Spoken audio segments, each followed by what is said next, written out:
छरिया का बनाई पैसा रुकेला हैं? हेलो अंबानी घर में। दोस्तों नमस्ते प्रणाम गुड मॉर्निंग, कैसे हैं आप सब बताइए। उम्मीद करते हैं आप लोग अच्छे होंगे। तो देखिए सुबह का 5 बज रहा है, अभी अंधेरा है थोड़ा थोड़ा। तो देखिए यहाँ पे हम बर्तन रखे हैं, पूरा मतलब साफ नहीं दिखाई दे रहा है। तो चलिए दिखाते हैं हमारे पति दाल कैसे देते हैं। तो दोस्तों नमस्ते प्रणाम, कैसे हैं। तो चलिए हम दिखाते हैं, एक चीज़ दिखाने चल रहे हैं। आप लोग वीडियो को भगाइएगा मत, तो चलिए दिखाते हैं।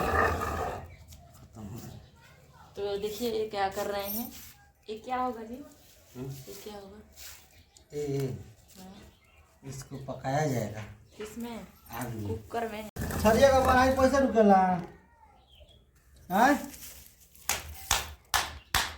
हेलो अंबानी घर में।